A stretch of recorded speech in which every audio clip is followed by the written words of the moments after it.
রাত ৯টা নিউজ 18 বাংলায় নিউজ রুম লাইভ নিয়ে আপনাদের সঙ্গে রয়েছে আমি তমশ্রী। শুরুতেই যে খবরের দিকে নজর রাখবো, এনআইএর উপর হামলা এবার নজিরবিহীন পদক্ষেপ স্বরাষ্ট্র মন্ত্রকের। সরাসরি ভূপতিনগর থানায় ফোন অমিত শাহের, স্বরাষ্ট্র মন্ত্রকের অমিত শাহের মন্ত্রকের ফোন, সরাসরি কেন্দ্রীয় স্বরাষ্ট্র মন্ত্রকের ফোন। বেনজির পদক্ষেপ বলা চলে। সরাসরি ভূপতিনগর থানায় ফোন অমিত শাহের মন্ত্রকের। পুলিশের কাছে জানতে চাওয়া হয় শনিবার সকালে ভূপতিনগরে ঠিক কি ঘটেছিল, কতজন যারা এনআইএর উপর হামলায় কতজন আহত হয়, সরাসরি জানতে চাওয়া হয় অমিত শাহের মন্ত্রকের তরফে। সরাসরি চলে যাব, শানিক রয়েছে আমার সঙ্গে, শানিকের সঙ্গে কথা বলবো। শানিক, প্রথমে যে বিষয়টা তোমার কাছে জানতে চাইবো, এটাই কি রীতি? টিভি দেখুন আপনারা যে আমার এরিয়ায় করছেন, কোন লাইভ করছেন? দেখো তমশ্রী, যে বিষয়টা আজকে অত্যন্ত গুরুত্বপূর্ণ, তার কারণ আজকে ভূপতিনগরের যে ঘটনা, সেই ঘটনার পরে আজকে দুপুরের পরে স্বরাষ্ট্র মন্ত্রকের তরফে সরাসরি ফোন করা হয় ভূপতিনগর থানায়। কার্যত নজিরবিহীন বলা যেতে পারে। তার কারণ হচ্ছে এই গোটা ঘটনা, এই ঘটনা যখন ঘটে তারপরে ঠিক কি কি ঘটনা ঘটেছিল, সকালবেলা যে সময় পুলিশ আধিকারিকরা সেখানে পরবর্তীতে গিয়েছিলেন, তারা কি দেখেছিলেন, এবং এনআইএর তরফে গোটা ঘটনার তদন্ত প্রক্রিয়াতে কি কি তথ্য উঠে এসেছে, সেই সমস্ত বিষয় কিন্তু বিস্তারিত জানতে চাওয়া হয় স্বরাষ্ট্র মন্ত্রকের তরফে ফোন করে। এবং অন্যান্য সময়ের থেকে কেন এটা নজিরবিহীন, তার কারণ স্বরাষ্ট্র মন্ত্রক এক্ষেত্রে একেবারে সরাসরি স্থানীয় থানায় ফোন করলো এবং ফোন করে সরাসরি তারা জানতে চাইলো ঠিক কি ঘটনা ঘটেছিল। এবং অন্যান্য সময় যেটা ঘটে থাকে, আমরা যে বিষয় আগেও দেখেছি যে স্বরাষ্ট্র মন্ত্রকের তরফে যদি কোনো রিপোর্ট তলব করা হয়, সেক্ষেত্রে কিন্তু মুখ্য সচিব, স্বরাষ্ট্র সচিব বা অন্যান্য জায়গায় এই রিপোর্টগুলো তলব করা হয়, কিন্তু এক্ষেত্রে সেটা হলো না। একেবারে সরাসরি ভূপতিনগর থানা, সেখানে ফোন করা হলো এবং ফোন করে বিস্তারিত রিপোর্ট চাওয়া হলো স্বরাষ্ট্র মন্ত্রকের তরফে।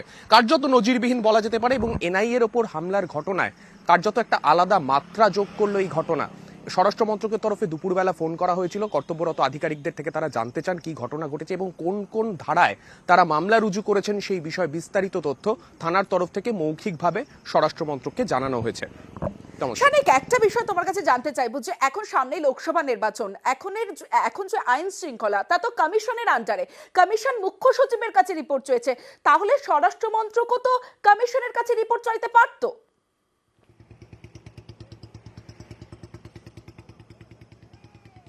একেবারেই। তবে এই বিষয়টা কিন্তু কোনোভাবেই আইন বিরুদ্ধ নয়। তার কারণ এই যে ঘটনা, একটা সরকারি দপ্তর বা একটা সরকারি মন্ত্রকের তরফে থানার কাছ থেকে তারা রিপোর্ট চাইতেই পারেন, সেটা আইন বিরুদ্ধ কোনোভাবেই নয়। তবে বিষয়টা একেবারেই নজিরবিহীন তা বলা যায়, কেননা আমি যেটা একটু আগেও বলছিলাম, এই ধরনের ঘটনা যখন ঘটে মূলত আমরা দেখেছি শীর্ষস্তরীয় জায়গা থেকে এই রিপোর্টগুলো মূলত চেয়ে পাঠানো হয়, যেমনটা তুমি বলছিলে।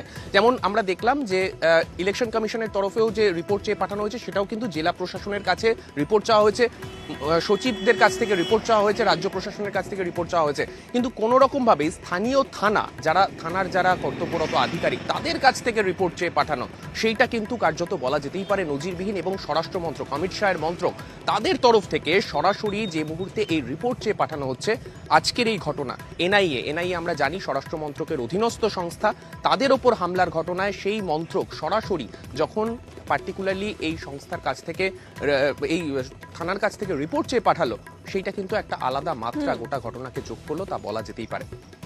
বেশ শানিক, বেনজির ঘটনায় বেনজির পদক্ষেপ দাবি বিজেপির সাংসদ শ্রমিক ভট্টাচার্যের। দেশের জন্য ভোট, ভোটের জন্য দেশ নয়। নজিরবিহীন ঘটনায় নজিরবিহীন পদক্ষেপ, যেখানে পুলিশ মন্ত্রী নিজে বলছেন এই ঘটনার জন্য সম্পূর্ণভাবে এনআইএ দায়ী। মধ্যরাতে কেন গিয়েছে, যেখানে পুলিশ দীর্ঘদিন কোনো ব্যবস্থা নেয়নি বলেই আদালত নির্দেশ দিয়েছে এনআইএ তদন্তের। আইনের শাসন এখানে নেই, সাংবিধানিক ব্যবস্থা পরিকাঠামো ভেঙে পড়েছে, সেই জন্য সরাসরি ফোন করেছে, এটাই স্বাভাবিক। যুক্তরাষ্ট্রীয় কাঠামো ভাঙা হয়েছে তোপ তৃণমূল নেতা কুণাল ঘোষের। যুক্তরাষ্ট্রীয় কাঠামো বলে তো একটা কাঠামো আছে, কেন্দ্রীয় স্বরাষ্ট্র মন্ত্রক সরাসরি থানায় ফোন করবে। যদি স্বরাষ্ট্র মন্ত্রকের কিছু জানার থাকে, মুখ্য সচিব, স্বরাষ্ট্র সচিব, একটা কাঠামো আছে তো। যখন মণিপুর জ্বলতে থাকে, যখন বিভিন্ন বিজেপি শাসিত রাজ্যগুলোতে বিভিন্ন কাণ্ড কারখানা ঘটতে থাকে, এখন ভোটের মুখে এলাকা ফাঁকা করার জন্য এনআইএ-কে পাঠিয়ে পরিকল্পনাও হচ্ছে ওখান থেকে, আবার তারপর নাক গলানোও হচ্ছে ওখান থেকে।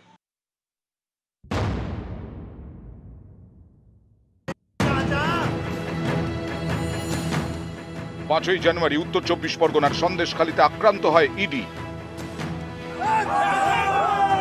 পরের দিন বনগাঁয় ইডির ওপর হামলা।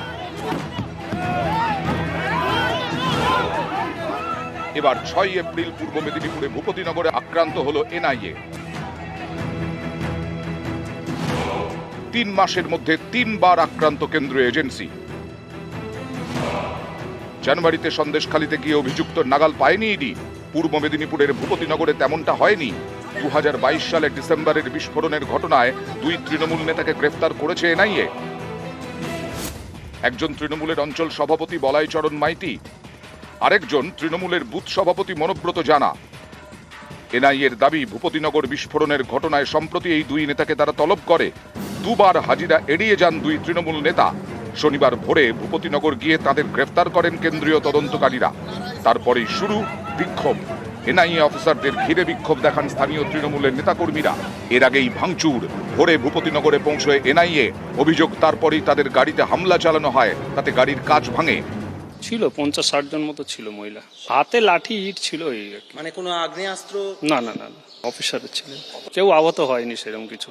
6টা 6:30টার মধ্যেই হয়েছে। এনআইএর একটি দল আপনার ভূপতিনগর থানাতে পৌঁছয় এবং ভূপতিনগর থানার পক্ষ থেকে তাদেরকে সমস্ত রকম সহযোগিতার আশ্বাস দেওয়া হয় একটি পুরনো একটি কেসে।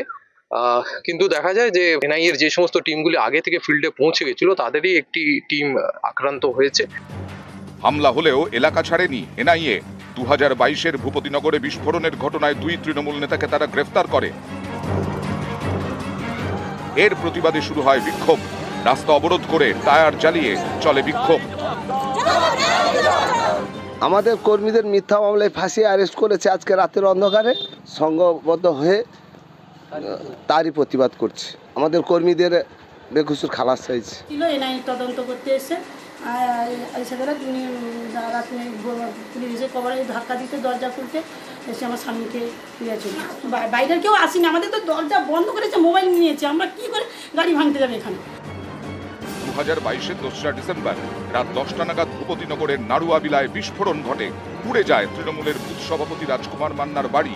বিস্ফোরণের সময় বাড়িতেই ছিলেন রাজকুমার এবং তার স্ত্রী লতারানী সহ আরো 4 জন। পরের দিন সকালে উদ্ধার হয় রাজকুমার মান্নার দেহ, মেলে তার ভাই এবং আরো একজনের দেহ। এই ঘটনায় এনআইএ তদন্ত চেয়ে কলকাতা হাইকোর্টে মামলা করেন বিরোধী দলনেতা শুভেন্দু অধিকারী। 2023-এর মার্চে ভূপতিনগরের ঘটনায় এনআইএ তদন্তের নির্দেশ দেয় হাইকোর্ট। জুন মাসে তদন্ত শুরু করে এনআইএ। এই মামলার তদন্তেই এদিন ভোরে ভূপতিনগর পৌঁছয় এনআইএ। সেখানে গিয়ে আক্রান্ত হয়। তারপর থেকেই গরম ভূপতিনগর, আর ভূপতিনগর নিয়ে গরম রাজ্য রাজনীতি। নিউজ 18 বাংলা।